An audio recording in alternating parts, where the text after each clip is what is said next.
Assalamualaikum warahmatullahi wabarakatuh. Salam sejahtera semua pelajar di HT01 and also di HT02.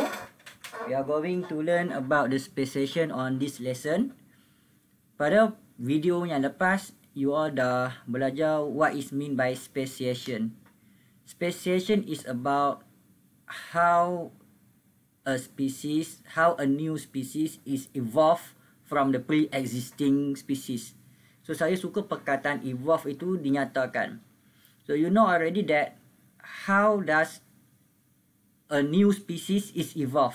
Satu spesies baru evolve from the pre-existing species berdasarkan based on two important modes.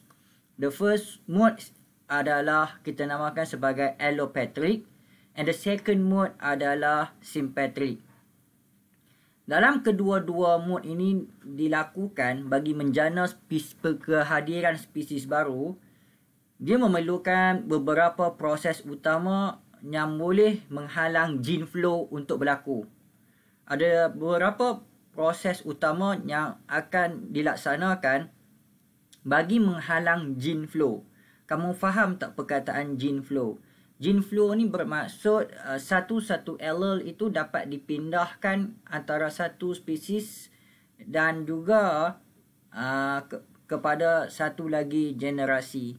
So apabila kita menghalang proses mating pertemuan tersebut ataupun kita menghalang kepada penghasilan fertile viable offspring, maka kita menghalang gene flow.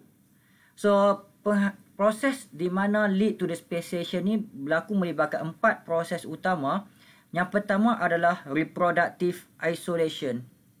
So reproductive isolation ni boleh berlaku untuk membawa kepada penghasilan spesies baru. A new species juga boleh berlaku dengan keadaan genetic drift. Dan yang ketiga adalah melalui hybridization. Dan yang keempat adalah secara adaptive radiation. Mari kita tengok bagaimana keempat-empat proses ini membawa kepada speciation. Yang pertama sekali kita memfokuskan kepada reproductive isolation. Reproductive isolation lead to the formation of a new species. Reproductive isolation is a factor that prevent two different species. Highlight perkataan prevent two different species from interbreeding and produce a fertile offspring. Jadi highlight perkataan interbreeding dan highlight perkataan produce fertile offspring. Jadi reproductive isolation ni adalah satu bentuk pengasingan. It prevent two different species, species A and species B, from interbreed. Kadang-kadang interbreed boleh berlaku antara dua spesies ini, namun dia gagal untuk menghasilkan a new fertile offspring. Jadi ini juga adalah satu bentuk penghasilan spesies baru apabila kedua-dua different spesies ini dikekalkan keadaan asalnya. So isolating mechanism ni adalah satu barrier kepada penghasilan hybrid. Reproductive isolation boleh berlaku dalam dua situasi. The first one adalah before fertilization. Dia boleh berlaku before fertilization. Sekiranya reproductive isolation ini berlaku before fertilization, maka dia dipanggil sebagai pre-zygotic barrier. Halangan sebelum penghasilan zygote. Yang kedua adalah after fertilization. Reproductive isolation juga boleh berlaku after fertilization. Means that fertilization berlaku. Antara spesies A dan spesies B berjaya untuk melakukan proses pengawanan. Namun begitu, apabila penghasilan zygote terdapat masalah di situ. So ini adalah satu bentuk reproductive isolation yang berlaku after fertilization yang kita namakan dia sebagai post-zygotic barrier. So reproductive isolation melibatkan dua kaedah. Yang pertama pre-zygotic barrier. Yang kedua adalah post-zygotic barrier. Pre-zygotic barrier ni adalah satu situasi di mana ia akan block fertilization from occur. So, bila dia menghalang fertilization, maka dia akan hinder fertilization of egg by prevent attempt mating. Menghalang proses mengawan from being completely successful. So kita ada dua spesies A dan spesies B.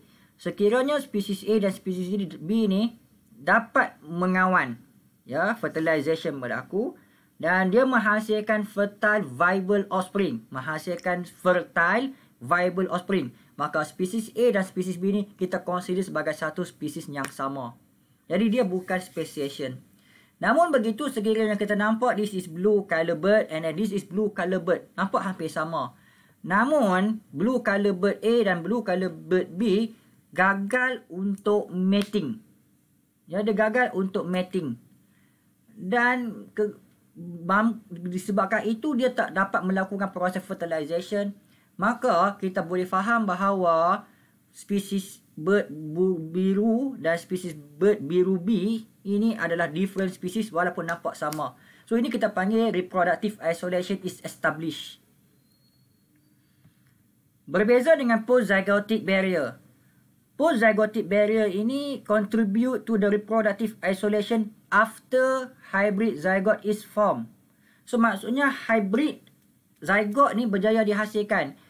A mate dengan B. Dan dia dapat menghasilkan satu zygote. Dan zygote hasil daripada A dengan B ni kita panggil hybrid.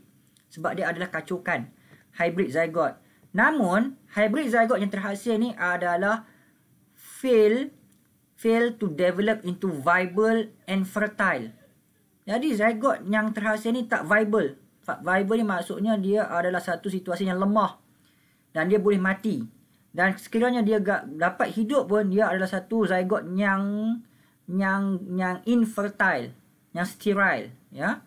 So dia menyebabkan dia memberi contoh sebagai cause developmental error that reduce survival of hybrid embryo. So hybrid ini adalah infertile. Yang kedua, ataupun dia adalah mempunyai masalah after birth. Yang hybrid ini adalah ada masalah selepas kelahiran dia. So it does not live long enough. So ini post-zygotic barrier. Mari kita tengok perjalanan antara dua spesies ini. Spesies burung merah dan spesies burung biru. Sekiranya spesies burung merah dan spesies burung biru ni gagal untuk mengawan, fail to mate, maka disebabkan oleh masa kedua-dua ini, masanya adalah masa dia matang berbeza. Ya, maka ini kita panggil dia sebagai temporal isolation. So temporal isolation ni adalah pre-zygotic barrier mechanism. Sekiranya spesies burung merah dan spesies burung kuning ini juga gagal untuk mengawan disebabkan habitat yang berbeza. Ini juga adalah satu bentuk reproductive isolation yang berlaku secara habitat isolation merujuk kepada pre-zygotic barrier mechanism. Sekiranya burung merah dan burung kuning ini cuba untuk mengawan dan proses mating itu gagal disebabkan sifat kedua-dua burung ini berbeza, maka disebabkan sifat itulah dia dipanggil sebagai reproductive isolation jenis behavioral isolation, dan dia adalah satu mekanisme pre-zygotic barrier. Sekiranya ketiga-tiga kaedah ini berjaya diatasi, iaitu burung merah dan burung biru matang pada masa yang sama, tinggal di satu tempat yang sama dan mempunyai sifat membiak yang sama, maka mereka berjaya melakukan mating. Yang mengawan, burung merah dan burung biru mengawan. Namun mating itu gagal apabila bentuk alat sulitnya tak sama, ya. Dia punya reproductive organ adalah not compatible. Ini kita panggil dia sebagai reproductive isolation jenis mechanical isolation. Ini juga adalah satu mekanisme of reproductive isolation sebagai pre-zygotic barrier. Sekiranya dia punya mating organ, reproductive organ ni adalah compatible, bersesuaian, namun gamet dia tak dapat disatukan, ini kita namakan dia sebagai gametic isolation. Dan dia juga adalah satu mekanisme sebelum penghasilan zygote, iaitu pre-zygotic barrier. Maka ada 5 jenis isolation yang merujuk kepada pre-zygotic barrier yang membawa kepada reproductive isolation. Jadi kedua-dua burung merah dan burung biru ni kekal sebagai dua spesies yang berbeza. Jadi penghasilan spesies baru adalah kekal, iaitu warna kuning ini. Apabila spesies burung merah dan spesies burung biru berjaya mengawan dan gamet berjaya fuse, gamet sperm dan gamet egg berjaya fuse, maka dia menghasilkan zygote. Namun zygote itu fail to develop. Ini kita panggil hybrid inviability.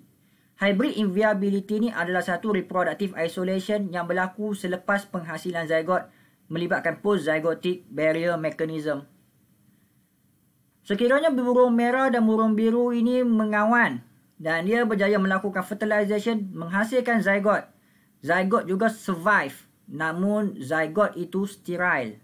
Ini kita panggil sebagai hybrid sterility dan dia berlaku selepas penghasilan zygote, post-zygotic barrier. Sekiranya burung merah dan burung kuning ini mengawan dan fertilization berlaku, zygote berjaya survive. Zygote itu fertile, namun F2 generation, anak kepada zygote tu adalah gagal untuk viable, gagal untuk hidup ataupun dia adalah sterile. Maka kita panggil hybrid breakdown. So hybrid inviability, hybrid sterility dan hybrid breakdown ni adalah post-zygotic barrier yang membawa kepada reproductive isolation.